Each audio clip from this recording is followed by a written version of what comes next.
Ayub pasal 42 ayat yang ke-6. Satu ayat saja saya bacakan, mohon maaf, ayat yang kelima.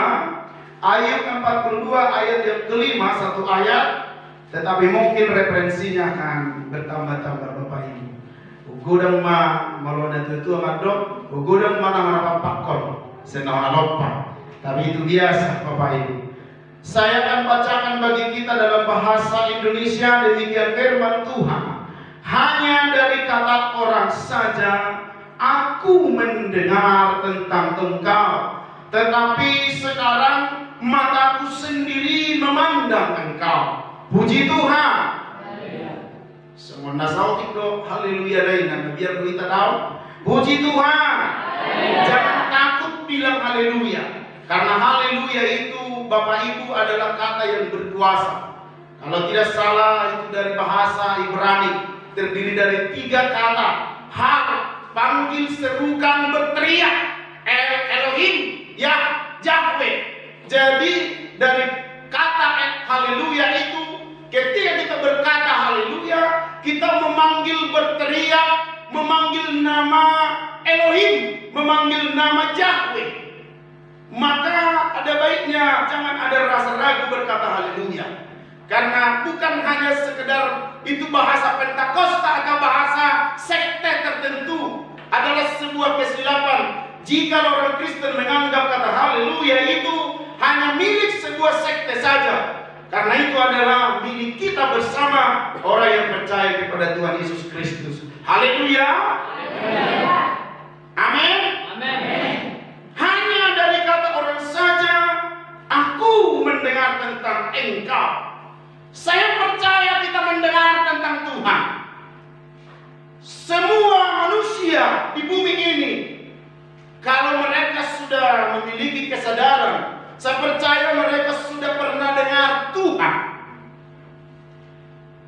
Tetapi mengalami Tuhan belum tentu semua orang, atau tidak banyak. Seberani katakan tidak banyak orang mengalami Tuhan secara pribadi. Dalam firman ini Ayub membuat sebuah pernyataan yang sangat tegas. Pernyataan iman loh Bapak Ibu. Dikatakan di sini, sekarang mataku sendiri melihat engkau. Kata melihat di sini bukan sekedar hanya memandang, oh itu Tuhan. Bukan Bapak Ibu.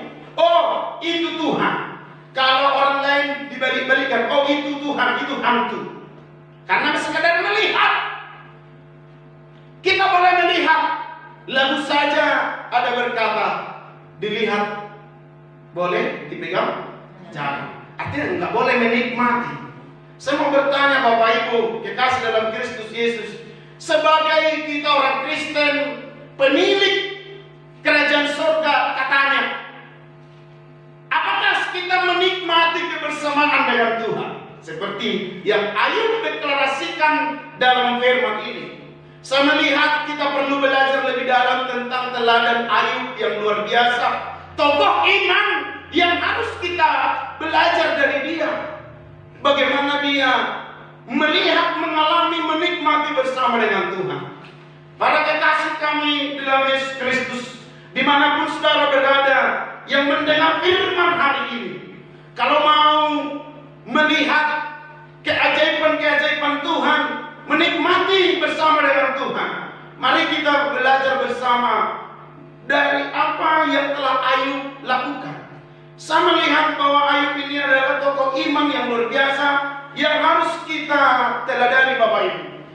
Ayub mengalami 3 keadaan sekaligus, dan itu harus kita hadapi juga. Di mana Ayub mengalami masa lalu, masa sekarang, masa depan. Masa lalu Ayub itu luar biasa juga Bapak Ibu.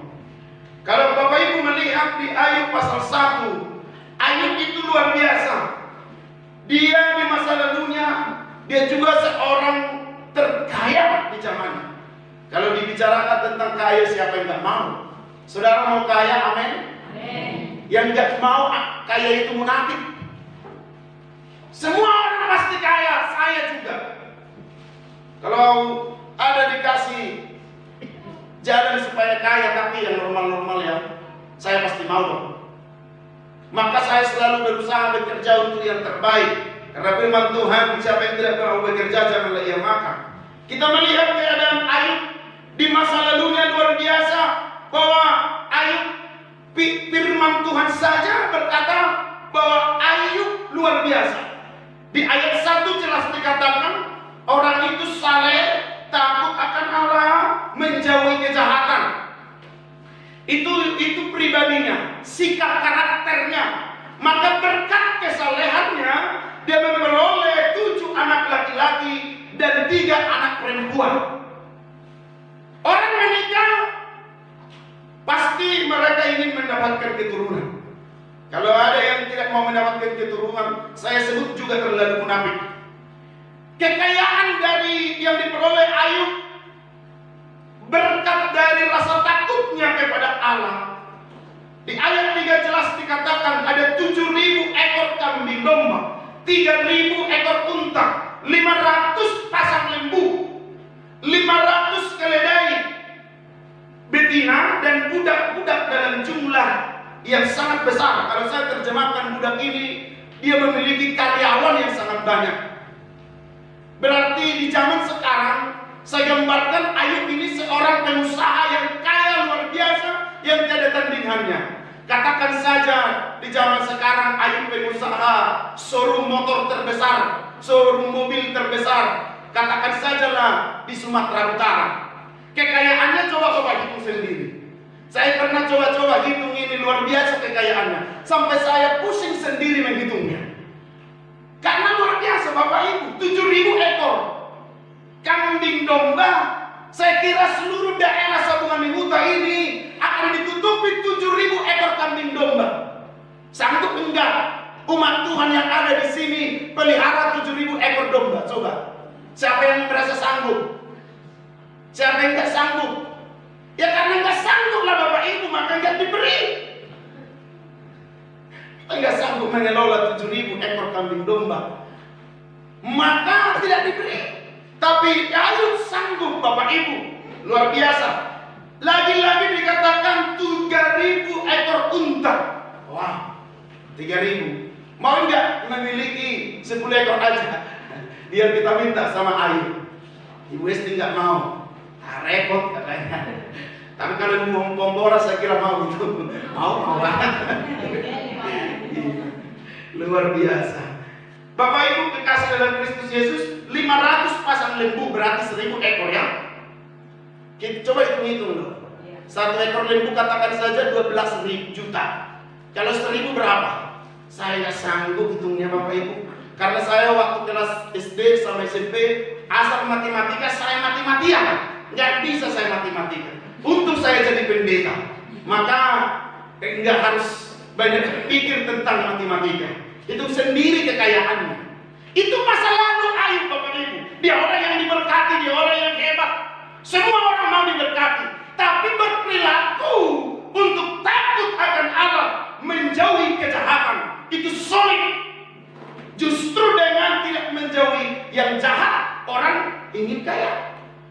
Bapak Ibu kekasih dalam nama Yesus, kalau ada orang mengikut Tuhan tidak perlu kaya, saya kira itu terlalu bodoh. Karena Ayub ini orang takut Allah diberkati dengan kekayaan. Saudara juga bisa diberkati dengan kekayaan seperti ini. Amin. Yang sedikit aminnya mungkin gak sampai kekayaannya nanti. Yang mau diberkati seperti Ayub katakan amin. Amin. Wow, luar biasa. Saya juga mau diberkati seperti ini. Memiliki banyak karyawan Bapak Ibu dalam jumlah yang tak bisa dihitungnya. Mungkin penggajian ini juga sudah bingung saya, karena nggak bisa dihitung karyawannya. Mungkin menjaga 100 ekor kambing 10 orang, menjaga lembu sapi 1.000 ekor, mungkin ada beberapa orang. Saya nggak sampai ke sana menghitungnya. Saya ajak Bapak Ibu sendirilah yang jurusan matematika. Coba aja dihitung di sana. Itu masa lalu Ayub Bapak Ibu, luar biasa. Dia diberkati dengan sangat hebat oleh Tuhan. Dan itu tidak datang sekejap. Dia mungkin mengalami berkat itu diawali dari hal yang terkecil. Kalau mau Bapak Ibu mengalami mengalami berkat seperti ini, lagi-lagi kita melihat apa kepribadian Ayub yang luar biasa ini. Bagaimana Tuhan memandang Ayub dalam kesalahannya, dalam kekayaannya. Banyak orang kaya di bumi ini seperti kekayaan Ayub, tapi tidak mungkin bisa disamakan dengan lihat Bapak Ibu saleh. Bapak Ibu terjemahkan saleh itu seperti apa? Mungkin dia suka memberi, menolong, apalagi berkorban kepada gereja. Saya kira kalau ada seperti Ayub jemaat di tempat ini, mungkin sudah ada di sini multimedia, proyektor dan lain sebagainya. Mungkin ada kekayaan Bapak Ibu tapi tidak memiliki hati seperti Ayub. Kesalehannya terbatas. Bapak Ibu kalau mau coba belajar saleh, lalu takut akan Allah. Sekarang lebih banyak orang takut kepada manusia, lebih takut kepada pimpinan daripada takut kepada Tuhan. Lagi-lagi 3 karakter yang sekaligus melekat dalam kehidupan Ayub: menjauhi kejahatan. Di dalam doa kita berkata, Bapa kami yang di sorga, doa itu, jauhkanlah kami dari segala pencobaan, daripada yang jahat. Tetapi orang sekarang walaupun statusnya siapapun dia, doanya jauhkanlah kami dari yang jahat, tapi prakteknya dia mengejar yang jahat. Dia berlari kepada yang jahat. Untuk itu Bapak Ibu, hari-hari zaman sekarang ini sudah semakin sulit. Allah sedang menanti orang-orang kudusnya. Apakah memiliki hati seperti ini? Saleh, takut Allah, menjauhi kejahatan. Mari kita bersama-sama belajar. Saya juga terus belajar untuk belajar takut akan Allah. Amin. Apa penilaian Tuhan terhadap Ayub? Dan saya belajar, Tuhan, bagaimana Engkau menilai saya? Bagaimana Engkau menilai pekerjaanku? Bapak Ibu coba perhatikan firman Tuhan di sini, mulai dari ayat 6 sampai dengan ayat yang ke-8, ada sebuah komunikasi intensif antara Tuhan dengan iblis. Coba kita lihat ayat 6 dulu. Ayub pasal 1. Pada suatu hari datanglah anak-anak Allah. Siapa di sini anak-anak Allah? Katakan amin. Wow, luar biasa. Ngapain? Menghadap Tuhan. Dan di antara mereka datanglah juga iblis, Bapak Ibu. Maka jangan heran, dan di gereja sekarang banyak berantem. Sesama hamba Tuhan berantem. Kalau di sini sudah pasti tidak ada itu yang berantem. Amin.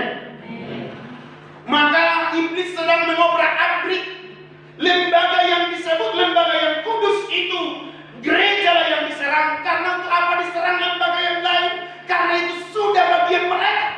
Hati-hati sebagai anak-anak Allah di sini, datang menghadap Tuhan, tetapi datanglah juga iblis. Maka saya sering nyanyi seperti ini. Dong dong dong, kedong dong, ada iblis di bawah kolong. Oh Tuhan, cepatlah tolong hatiku. Terus mau dicolong. Kalau rajin sekolah minggu tahu lagu ini.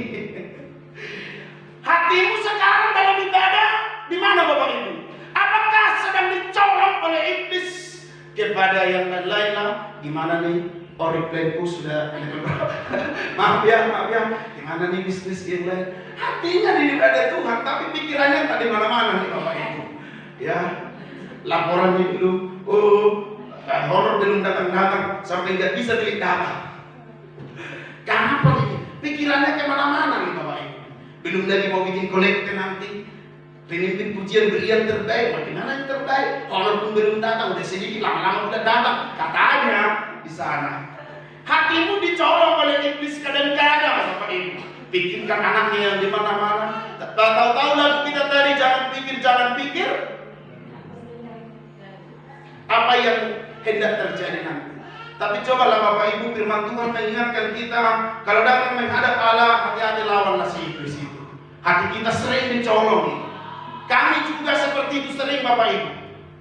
Ya, sebagai hamba Tuhan juga kami sering dicolong iblis. Hanya melihat orang gak sesuai dengan apa yang kita inginkan, sudah mulai gak damai Bapak Ibu. Untuk itu, kita lihat dulu sebentar di sini ayat 7. Dari mana engkau, kata Tuhan kepada iblis? Dari perjalanan mengelilingi bumi dan menjelajah bumi. Ayat 8 saya suka di sini Bapak Ibu.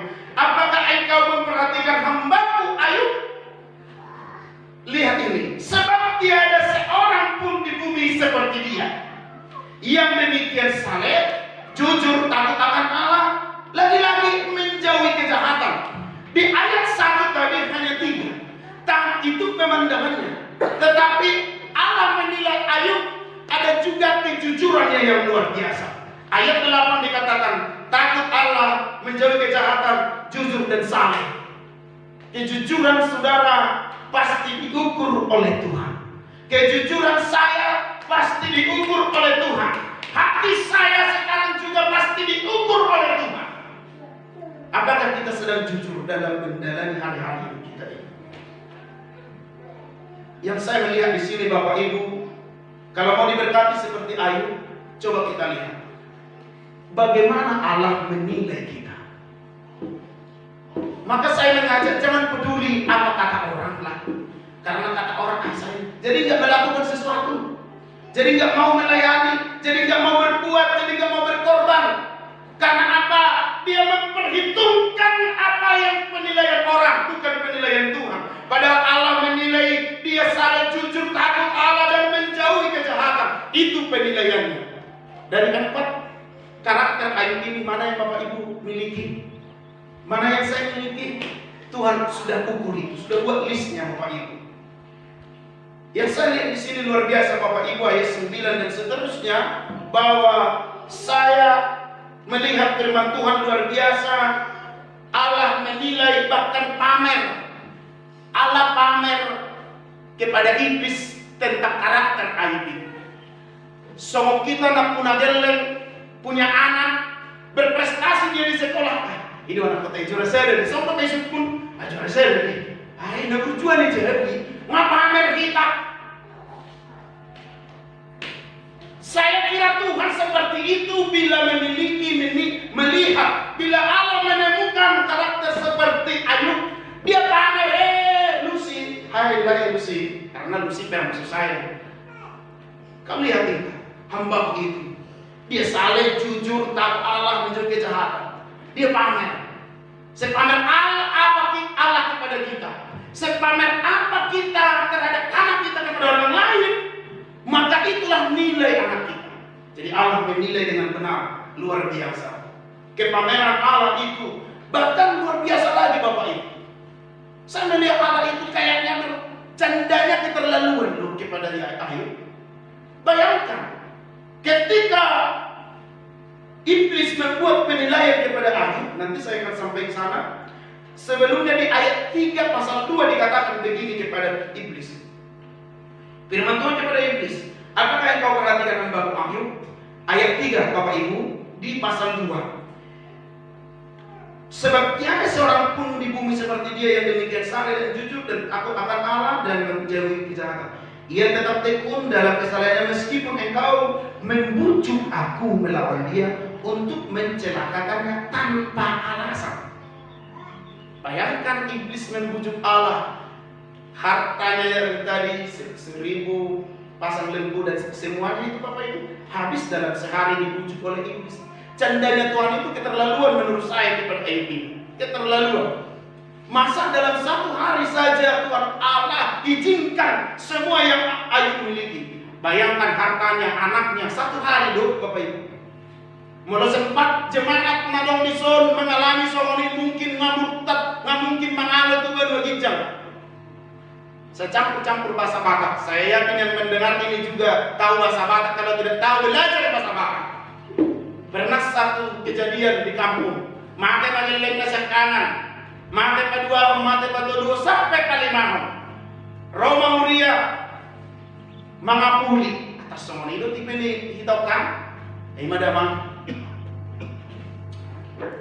ba sabar mahita wabay no ay matutupok na Roma mataw mangalusi ibin na sora manaw baru matangyang matong ugo matangyang niya matong siya tangyang ni pangulan uri dalam manangyang ko Tuhan ilihat po ibuat to natakora ada na kau imat satu pernah kejadian Bapak Ibu saking kesalnya. Tapi Ayub mengalami itu, tidak pernah mengeluh sedikit pun kepada Allah. Justru dia bersyukur, Bapak Ibu. Walaupun Allah mempermainkan dia sebagai objek permainan. Luar biasa, anaknya mati satu hari, harta kekayaannya habis dalam sekejap. Penilaian iblis, bukan hanya Tuhan yang menilai. Bapak Ibu, hari ini juga iblis sedang mengintip. Tadi kan sudah sampaikan, datang juga iblis. Bapak Ibu nggak tahu, nggak duduk di samping di mana, coba lihat dulu kiri kanan. Ada iblis di bawah. Oh gak ada ya, hanya di bawah kolong ya. Amin. Di ayat 10 dan 12 dikatakan demikian. Bukankah engkau membuat pagar sekeliling dia? Bapak Ibu perhatikan. Apakah Bapak Ibu benar-benar mengalami Tuhan? Lihat di sini. Bukankah engkau membuat pagar sekeliling dia dan rumahnya? Jadi kediaman orang-orang yang percaya kepada Tuhan, Allah memagari hidupnya kemanapun dia berjalan. Rumah tempat kediamannya dipagari seperti gereja ini loh. Ada pagarnya keliling. Tidak sembarangan bisa masuk ke tempat ini karena terpagar dengan Allah. Demikian hidupmu Bapak Ibu kekasih. Jikalau engkau terhubung dengan Tuhan terus, Allah sendiri menjadi pagar atasnya. Puji Tuhan. Amin. Tak perlu minta pagar ke dukun. Saya dengar banyak orang, itu dia, iman lau dan mengalah hadang di jatuna. Itu dia, dicukui. Tak. Terlalu bodoh. Allah sendiri menjadi pagarmu. Amin. Kalau hari ini siapa yang mendengar firman Tuhan, yang memiliki pagar selain daripada roh Allah di rumahnya, di kantongnya, hidup jaga di badan. Binasalah kau dengan pagarmu itu di neraka kelak. Allah sendiri harus menjadi pagarmu lewat kuasa Roh Kudusnya. Amin. Sama-sama kita katakan, Allah menjadi pagarku. Allah menjadi pagar. Tak perlu yang dunia-dunia ini. Lawa tu namalo, lawa tu dia. Melalao seseorang tu namalo berarti nalawi isi. Ya mau to dong. Kan lawi tu namalo. Berarti mana mau? Lo gampang saja sebenarnya. Masa sih? Halang batak mau ledok mau to pasti tersinggung. Di mana suami bae nah to pasti tersinggung deh. Itu dorong nado dicendiro malai dihina au. Alah kenapa? Kan auto deh. Jadi iblis menilai Ayub luar biasa Bapak Ibu. Penilaian iblis kepada Ayub bahwa Allah lah yang memagarinya sehingga dia tidak bisa dijamah oleh iblis. Kemungkinan sekali iblis berusaha menjamahnya selama ini, tapi karena pagar dari Allah dia tidak bisa menjamahnya. Amin. Apa yang dikerjakannya coba lihat. Bahwa Allah, iblis melihat, tahu betul apa yang dikerjakannya telah kau berkati. Ayo moto si polisi no naik pasu-pasu kopi tai. Ibu tu si polisi no naik pasu-pasu Tuhan. Akador biata pinahan lobu, pinahan nasai lobu. Kan itu kan. Mulai utanami pinahan lobu dan lobu kananta. Kita nolapang tu. Nanti ada perda dok. Apa peraturan desa segala macam. Jadi memang mau dirubah. Tapi saya percaya ketika kita mengerti firman akan bisa berubah sendiri. Puji Tuhan. Apa yang dikerjakannya telah kau diberkati dan apa yang dimilikinya makin bertambah di negeri ini. Bayangkan, iblis menilai. Ibu itu simbolis hidup dan dia berusaha untuk menghalangi berkat Tuhan itu. Bapak Ibu kekasih dalam Kristus Yesus, walaupun iblis membujuk Ayub dan membujuk Tuhan untuk menjatuhkan Ayub, tetapi Ayub tetap dalam penderian. Keadaan sekarang bukan semakin baik. 1 Yohanes 1 ayat 7 dikatakan demikian Bapak Ibu, dunia ini sedang lengah dengan segala keinginannya, tetapi orang yang melakukan kehendak Allah akan tetap hidup sampai selama-lamanya. Akan tetap hidup sampai selama-lamanya. Bapak Ibu kekasih dalam Kristus Yesus, hari ini ketika kita mendengarkan firman Tuhan, percayalah kepada Tuhan. Walaupun dunia semakin tidak baik, tetapi bersama dengan Tuhan kita bisa. Amin. Itu keadaannya Ayub. Penilaiannya Tuhan terhadap dia luar biasa. Iblis juga menilainya. Maka Bapak Ibu kekasih dalam Kristus Yesus, masa kepahitan yang dihadapi Ayub itu. Persoalannya, pertanyaannya, bagaimana Ayub menghadapi masa kepahitan, masa kenakan? Masa lalunya luar biasa. Ayub menyenangnya. Dari pasal 3 sampai pasal 41, bahwa di sana banyak sekali diceritakan masa lalu Ayub. Bagaimana dia memperlakukan kekayaannya dengan benar di hadapan Tuhan. Tapi ketika datang masa kepahitan, satu hari saja semuanya hilang.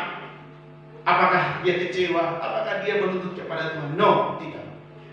Masa lalunya jelas, masa kenyataannya jelas, masa sekarang jelas, masa depannya juga sungguh sangat jelas. Puji Tuhan. Bagaimana dia menghadapi masa kesulitan, saya juga rindu kita mengalami seperti itu. Di dalam masa kesulitan yang dihadapi Ayub, yang pertama sekali, dia tidak pernah mempersalahkan siapapun. Saudara, sesulit apapun keadaan, jangan salahkan orang lain. Dimanapun kamu berada hari ini, jangan salahkan orang lain. Seringkali kita berkata, "Ai au sudari unang alanisianu, jadi gauan, jadi gaon, jadi gaon." Bahasa jadayana, masa menonau. Anda orang alanisianu jadi gau, pimpinan ternama. Sampai salahkan orang. Mesum-sumut. Itulah yang terjadi kepada orang yang tidak tahu akan Tuhan. Coba kita lihat ayat 42 dikatakan pada ayat yang kelima. Saya ayat 6 saja cepat Bapak Ibu. Sudah berapa menit tadi Bapak Ibu? Sudah mau selesai ya? Masih bisa saya tambahkan beberapa menit lagi ya? Amin. Mau menang dalam masa sulit? Belajar kepada Ayub. Di masa sulit sekarang ini, sama saya saja banyak orang, "Pak, bisa ada pekerjaan di situ?" Hampir ratusan orang yang minta pekerjaan. Saya aja nggak ada kerja, saya bilang. Hanya penyuluh saja saya sama pendeta. Tapi ada sih kerja sampingan saya. Karena dilihat saya sibuk pontang-panting sana sini, dipikirnya saya sudah pengusaha besar seperti Ayub ini, maka ditanyanya, "Bisa saya bekerja di situ, Pak?" Sulit sekarang Bapak Ibu. Jutaan orang tidak dapat kerja. Maka karena saya berpikir, aku tinggalkanlah penyuluh ini. Saya pikir, cari kerja pun sulit sekarang ini, pikirku, pertahankanlah. Jadi gitulah hati saya, Bapak Ibu. Jadi kalau ada orang yang mau meninggalkan penyuluh ini, walaupun 1 miliar honornya, 1 juta, maksud saya, pertahankanlah. Berkatnya bisa 1 miliar kelak. Amin. Mari kita bertahan di masa sulit, taklukkan masa sulit itu Bapak Ibu. Di ayat yang pertama sampai dengan ayat 6, pasal 42, tapi saya baca ayat 6 saja. Kenapa saya sebagai satu baca di rumah maksud saya? Oleh sebab itu aku mencabut perkataanku, dan dengan menyesal aku duduk dalam debu dan abu. Itulah caranya Ayub yang pertama menyelesaikan menghadapi masa sulit. Saya melihat di sini Ayub berani mengaku salah walaupun dia tidak bersalah. Sekarang udah salah tidak mau mengaku salah, itu paling bahaya. Umat Tuhan tidak boleh seperti itu. Amin.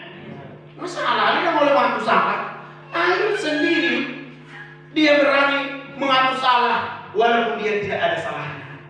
Memiliki karakter seperti Ayub, maka kita akan menang menghadapi masa-masa kesulitan, masa-masa krisis, masa-masa padang gurun, supaya saudara bisa tiba di tanah Kanaan, melewati padang gurun yang sangat luas.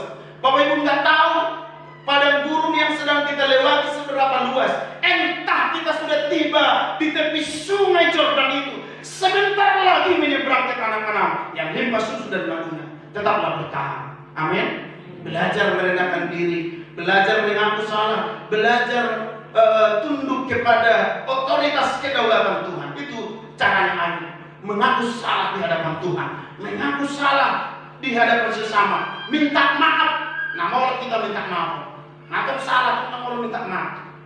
Saya percaya Bapak Ibu kekasih dalam nama Yesus, jika memiliki karakter seperti Ayub ini, di samping tadi kita belajar membangun hidup kita saleh, membangun hidup kita dengan jujur, membangun hidup kita dengan menjauh kejahatan dan takut akan Allah, belajar merendahkan diri, mengaku salah. Yang kedua, terakhir, di ayat pasal 42 ayat 10 dikatakan begini, Ini saya renungkan lama Bapak Ibu. Karena ini sulit dilakukan sebenarnya. Ayat 10 pasal 42. Lalu Tuhan memulihkan keadaan Ayub setelah ia meminta doa untuk sahabat-sahabatnya, dan Tuhan memberikan kepada Ayub 2 kali lipat dari segala kepunyaannya dahulu. Puji Tuhan. Siapa mau diberkati 2 kali lipat dari keadaannya sekarang? Katakan amin. Siapa mau diberkati kecantikannya 2 kali lipat dari sekarang? Siapa mau diberkati ekonominya 2 kali lipat dari keadaannya sekarang? Katakan amin. Ikuti saya membaca firman Tuhan ini. Coba kita kata sosial, ganti kata Ayub menjadi aku. Ikuti saya seperti ini. Lalu Tuhan memulihkan keadaanku setelah aku meminta doa untuk sahabat-sahabatku, dan Tuhan memberikan kepadaku 2 kali lipat dari segala kepunyaanku dahulu. Itu. Coba ya, sama-sama dulu ya. Lalu Tuhan memulihkan keadaanku setelah aku meminta doa untuk sahabat-sahabatku, dan Tuhan memberikan kepada aku 2 kali lipat dari segala kepunyaanku dahulu. Luar biasa. Berani enggak? Rahasianya di sini adalah ketika Bapak Ibu berani berdoa untuk orang lain, walaupun itu menyakiti hati, engkau akan dipulihkan. Sahabat-sahabat ini menyakiti dia. Yes, hai kau memang seperti ini, kau memang seperti ini. Semua menghukum Ayub dalam kepahitannya. Semua sahabat-sahabatnya membuat Ayub merasa terdesak karena dia dipersalahkan dalam kebenaran. Bayangkan, dia dipersalahkan padahal dia benar. Ngeri sebenarnya, tapi dia rela mendoakan mereka itu. Yang kedua di sini saya melihat Bapak Ibu saudara kasih dalam nama Yesus, doakan yang lebih butuh. Kita sama-sama butuh. Misalnya saya ada 2 gadis, sama-sama mereka butuh jodoh. Ini butuh jodoh, ini butuh jodoh. Yang ini harus mendoakan jodoh ini. Kebanyakan kita Holland nama nahutu diri, tangiangna Tuhan pasu-pasu akdak, pasu-pasu kita nami, pasu-pasu pangulani huria nami, pasu-pasu pimpinan nami, bapak kasih nami, mantan kasih nami, donganna. Mungkin jarang kita doakan orang lain, Bapak Ibu, hanya minta Tuhan aku terus. Kapan lagi Tuhan mau memulihkan? Justru ketika kita mendoakan orang lain, kita sebenarnya sedang menimbun berkat atas kita. Lantas dikatakan di kitab Pengkhotbah, lemparkanlah rotimu ke air, lama setelah itu kamu akan mendapatkan dan memperolehnya. Luar biasa. Berani mendoakan orang lain. Kita butuh pekerjaan, doakan orang yang juga butuh pekerjaan. Masa sih saya butuh pekerjaan, teman saya butuh pekerjaan, saya berdoa Tuhan beri pekerjaan kepada aku. Orang ini gimana? Lalu dia dengar, maka sabir dong ayo. Kurang ajar, nafas dulu. Lalu coba kita doa, Tuhan, Engkau tahu kami butuh pekerjaan, tetapi berkatilah kawanku ini. Katakanlah namanya ini si Merekete. Berkatilah si Merekete Tuhan, supaya dapat pekerjaan, supaya dapat jodoh, supaya dapat hal-hal yang baik dari Tuhan. Puji Tuhan. Saudara mau diberkati 2 kali lipat. Teruslah bangun hubungan dengan Tuhan. Doakan orang lain, minta ampun kepada Tuhan, belajar merendahkan diri di bawah kaki Tuhan, maka lihatlah semangat imanmu akan 2 kali lipat, berkatmu 2 kali lipat, doamu 2 kali lipat, orang lain menjadi suka, menjadi pendukungmu 2 kali